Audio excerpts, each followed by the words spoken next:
Welcome back to See, Hear, Feel. For those of you who have been listening along to this podcast, thank you. And thank you to anyone starting in. I started this podcast wanting to explore emotional intelligence, metacognition, bias, deliberate practice, and the growth mindset. My aim was to hear from experts doing research in those areas, as well as doctors and the real-life application of these important concepts. These conversations have confirmed for me that the most successful and content remain passionate about their work and employ their minds and hearts to do so. If you want to know exactly how, I don't have a perfect answer, but here is a start with the following quotes. As Dr. Antoine Bechara addresses, the brain and logic alone are not enough for perfect decision-making. We use our brain to solve a lot of logical problems. Many important decisions in real life, they're not certain. They're very uncertain. They're very ambiguous. The way the brain cope with that is by relying on what we call body states or somatic states. Those signals guide us towards things that could be good for us or guide us towards things that could be bad for us. The brain is basically useless if it's not connected to the body and the body giving it information. Like Dr. Bechara, Dr. David Caruso, an expert in emotional intelligence, says a similar thing. How you feel impacts how you think, your decision-making, probably your Gnostic work. We could call this bias, the so-called affect heuristic. Here's a clip from Dr. Pat Cross-Carey. If you talk to psychologists about affect, which is how the clinician feels, and that may be positive or negative, or it may be neutral, the psychologists say that we're usually placed somewhere on an emotional spectrum, whether it's you slightly like somebody just on the basis of their appearance or what they're saying, or you may slightly dislike them, or you may polarize even further along that continuum. The psychologists call that the affect heuristic, that actually we tend to make decisions based on our emotions, which are largely unconscious to us. Emotions do definitely influence me for better and for worse, and I often focus more on how emotions affect me and outcomes negatively. Dr. Bechara says, emotion that comes from the outside. So let's say you're very angry or you're very sad. Something rattled you outside and you come to make an important decision. Emotion that is unrelated to what you're working can be disruptive. I do think that emotion can be disruptive, especially shame. Dr. Luna Dolezal talks about shame and says the following. At the crux of shame is belonging. Shame threatens our social bonds and threatens our sense of belonging because what we feel is that we'll be rejected by the other, we'll be scorned or shunned or ostracized. Shame is actually the emotion that carries norms into the self because when we feel a moment of shame, what we feel is that we have fallen short of an external standard. Shame in medicine, it's everywhere in medicine, but nobody talks about it and nobody acknowledges it. But it pervades everything. It pervades how patients experience medicine. It pervades medical student experience, pervades institutions, clinicians' experiences. If you have a relationship where you trust someone, you know them, it's easier to address these negative self-conscious emotions and expose your vulnerabilities. But the practicalities of how healthcare systems work mean that that's often not the case. These non-relational encounters with people, they're very functional and objectifying. I think Dr. Dolezal is right. Shame can definitely be an intense emotion in medicine. I felt it more than enough recently. Dr. Jared Gardner talks about how that kind of intensity can bias us. When you feel intense emotion about something, sometimes that can bias us, I think, in our decision making, right? Either if it's a pleasant kind of emotion or an unpleasant kind of emotion, or whichever way you want to, positive, negative, whatever label you want to apply. Either way, really strong emotions sometimes alter the logic of our thinking. And so I have found one thing, that making big decisions is probably best done when you are not super upset or super angry. Dr. Cameron Mirza says a similar thing about emotions potentially being too intense. It comes back to not being crippled. I don't want to be crippled under the weight of the emotion, right? Dr. Pat Cross-Carey talks on how emotions affect doctoring. As an emergency physician, I may approach a patient and they may trigger a negative affect. Without being consciously aware of it, my decision-making may change in a biased way for no good reason. The second problem is that your first reaction to a patient, not only is it influenced by this affect heuristic, but also it tends to influence what follows. Because as you initiate your decision-making process, it tends to trigger what follows. This has been discussed in the psychology literature, and they refer to it as a cascade effect, that the first bias tends to trigger more bias. And it's also been referred to as a snowball effect. Affect is critically important, probably underpins a lot of decision. Emotion can lead to bias, and Dr. Karen Spencer gives a sociologic perspective. When things are uncertain is when biases are just sort of invited in because they help you fill gaps. So if you're feeling a little uncertain, it invites bias because that's how we're going to make sense of things.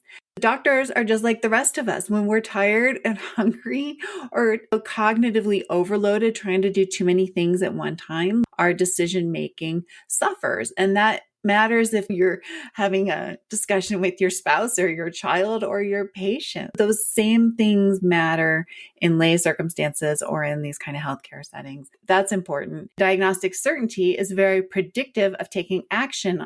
The danger is in letting that unlikely situation become impossible in the view of the provider. So ultimately, how to address intense emotions and bias, how to be better, Dr. Allison McGregor speaks to this. The key here is awareness. So you can't unknow this, is how I look at it. The more we create awareness, the more we can stop our patterns to check for our own biases. Meanwhile, we also need to be aware that emotion gets a bad reputation. Research has shown that there are true gut feelings, and Dr. Antoine Bechara talks about that. The emotion that you evoke and you enact as a part of your decision, if you're deciding on where to move, what job to take, or if you're deciding on what stock to buy, that gut feeling that you may enact at that time, that's very important and very helpful. So I think we need to distinguish two different contexts of emotions,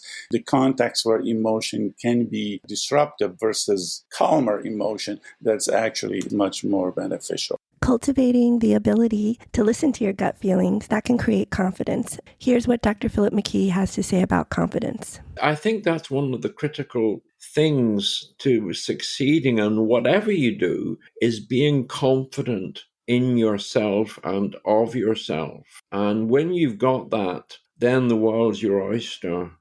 Of course, just like emotion might be a double-edged sword, confidence can be as well, as Dr. Christopher Chabris points out.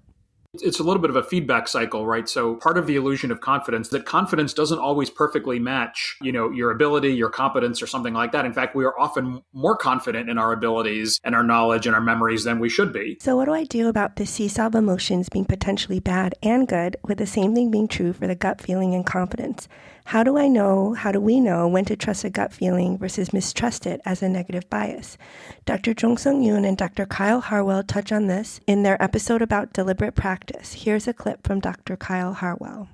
The idea of experts being able to do the amazing feats of skill that they do, being driven more by what they've learned versus what their innate abilities are, is a defining characteristic of Dr. Erickson's model of expertise. It's one that differentiates it from classical models of expertise as well. So you could argue that mental representations are sort of like the engine in the car that is expert performance, and deliberate practices is what builds that engine. Deliberate practice, meaning practicing with a focus on reaching specific goals, like using emotions in a beneficial manner, or training to listen to gut feelings, or learning to be appropriately confident, this is all trainable with mental representations.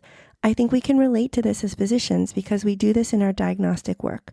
Dr. Timothy McCalmont speaks to this, about measuring diagnosis, using feedback as in the deliberate practice model to learn and improve. We need to have an external way to measure our diagnoses. That can be through colleagues. Using ancillary testing for me personally was very valuable. By being in a situation where I got to compare my diagnoses to molecular diagnoses, I underwent an explosion of learning. And I think it really enabled me to grow in a way that I hadn't previously imagined, both in terms of confidence in what I was doing, but also in terms of, sort of a form of self-validation. As the deliberate practice model tells us, feedback, like in confirming a diagnosis, is needed to improve. Like Dr. McCalmont, Dr. Sarah Jiang measures her diagnoses The number one way that I actively improve my diagnostic skills is because I do cyto and I do histo. I do cyto-histo correlations. To me, is really, really helpful because being able to see the search path of those weird thyroid lesions or weird salivary lesions and then go back, I often will pull the cyto, certainly especially if I think it's something weird or interesting. I'll look back on the cyto. My search path practice informs my cytology practice. A lot of us who do cyto and then something else do that to kind of inform our practice. Just as diagnostic skills can be improved with feedback from molecular or cytology surgical pathology correlation, empathy and communication are skills we can improve according to Dr. Mary Dahm. And using this empathy that people often sort of say, oh, it's really hard to learn. You either have it or you're not. Like they also say you're either a good communicator or you're not. And that's not really true. We can use deliberate practice to improve any skill we really want to. Dr. Jong-Sung Yoon encapsulates deliberate practice in this way. The key principles of deliberate practice is, yes, it should be challenging, but still doable. So when I get out from my comfort zone, it tells me where I need to improve. Then I try to design some activities or just work really hard to improve that specific aspect as a teacher or the researchers. And it's not easy because many times it hurts my self-esteem. I experience some awkward moments as well. Meanwhile, we all do get tired. There is burnout, especially with the ongoing COVID-19 pandemic. Dr. Philip McKee speaks to this. You have to know when you can't do any more.